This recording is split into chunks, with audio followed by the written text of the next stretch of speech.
ನಮಸ್ತೆ ಗುರುಗಳೇ. ಶಿಬಿರದಲ್ಲಾದಂಥ ಅನುಭವನ ವಿಡಿಯೋ ಮಾಡಿ ಕಳಿಸಿ ಅಂತ ಹೇಳಿದ್ರಿ. ಆದರೆ ಪ್ರಾಮಾಣಿಕವಾಗಿ ಹೇಳಬೇಕಂದ್ರೆ 2 ಸತಿ ನಾನು ಬರ್ಕೊಂಡು ಕಳಿಸೋಣ ಅಂತ ಅಂದ್ಕೊಂಡಿದ್ದು, ಅದು ಯಾಕೋ ನನಗೆ ಸಮಾಧಾನ ಆಗಲಿಲ್ಲ. ನನಗಾದಂಥ ಅನುಭವಗಳನ್ನ ಆ ಪದಗಳಲ್ಲಿ ನಾನು ಸಂಪೂರ್ಣವಾಗಿ ಹಾಕಿದ್ದೀನಿ ಅಂತ ನನಗೆ ಅನ್ನಿಸ್ಲಿಲ್ಲ. ಹಾಗಾಗಿ ನಾನು ಕಳಿಸ್ಲಿಲ್ಲ. ಅದಕ್ಕಾಗಿ ದಯವಿಟ್ಟು ಕ್ಷಮೆ ಕೇಳ್ತಿದ್ದೀನಿ. ಇವತ್ತು ಮಾತಲ್ಲೇ 1-2 ಮಾತಲ್ಲಿ ಹೇಳೋಣ ಅಂತ ನನ್ನ ತಾಯಿ ನನಗೆ ಯಾವಾಗಲೂ ಆಶೀರ್ವಾದ ಮಾಡುವಾಗ, ಸದ್ಗುರು ಕೃಪೆ ಆಗಲಿ ನಿನಗೆ ಅಂತ ಆಶೀರ್ವಾದ ಮಾಡೋರು. ನಿಜವಾಗ್ಲೂ ಸದ್ಗುರು ಕೃಪೆ ಆದರೆ ಅದು ಯಾವ ರೀತಿ ಅನುಭವ ಆಗುತ್ತೆ ಅನ್ನೋದನ್ನು ನಾನು ಈ ಶಿಬಿರದಲ್ಲಿ ಅನುಭವಿಸಿದೆ.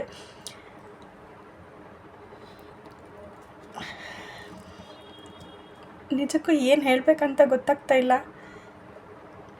ಒಂದೇ ಹೇಳ್ಬೋದು ಅಂದರೆ, ಆ ಒಂದು ಸಂಪೂರ್ಣ ಖಾಲಿಯಾದಂಥ ಅನುಭವ ಆಯಿತು ನನಗಲ್ಲಿ.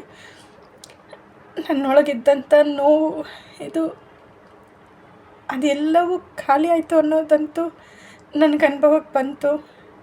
ಜೊತೆಗೆ ಅದು ಎಷ್ಟು ಹಗುರ ಆದೆ ನಾನಂದರೆ, ಮುಕ್ತವಾಗಿ ನಗೋಕ್ಕಾಗ್ತಿರ್ಲಿಲ್ಲ, ಮಾತಾಡೋಕ್ಕಾಗ್ತಿರ್ಲಿಲ್ಲ ನನಗೆ.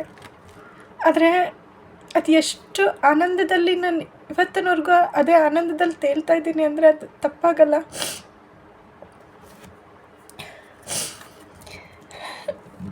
ಅಂಥ ಒಂದು ಅನುಭವ ನಮಗೆ ಮಾಡಿಕೊಟ್ಟಿದ್ದಕ್ಕೆ ನಿಮಗೆ ಅನಂತ ಧನ್ಯವಾದಗಳು. ಅಲ್ಲಿ ನಿಜಕ್ಕೂ ನಮ್ಮನ್ನು ನಾವು ಮರೆತು ನಾವು ಬೇರೆಯೇ ಪ್ರಪಂಚದಲ್ಲಿ, ಬೇರೆಯೇ ಲೋಕದಲ್ಲಿದ್ವಿ. ಆ 2 ದಿನದ ಒಂದು ಎಕ್ಸ್ಪೀರಿಯನ್ಸ್ ಅಥವಾ ಏನು ನಾವಲ್ಲೆಲ್ಲ ಏನೆಲ್ಲ ಇದು ಮಾಡಿದ್ವಿ, ಅದು ನಮಗೆ ಆಗಾಗ ಸಿಗಬೇಕು, ಪ್ರತಿದಿನ ಅದರಲ್ಲೇ ಇರಬೇಕು. ಆ ಒಂದು ಆನಂದ ನಿಜಕ್ಕೂ ನಮ್ಮ ಮನೇಲಿ ಎಲ್ಲರಿಗೂ ಸಿಗಬೇಕಂತ ನಾನು ಬಯಸ್ತೀನಿ. ಆದರೆ ಅದು ಯಾವಾಗ ಈಡೇರುತ್ತೋ ಗೊತ್ತಿಲ್ಲ. ಆದಷ್ಟು ಬೇಗ ಅದಾಗಲಿ ಅಂತ ನಾನು ನಿಮ್ಮಲ್ಲಿ ಪ್ರಾರ್ಥಿಸ್ತೀನಿ. ತುಂಬ ಥ್ಯಾಂಕ್ಸ್ ಗುರುಗಳು. Thank you so much.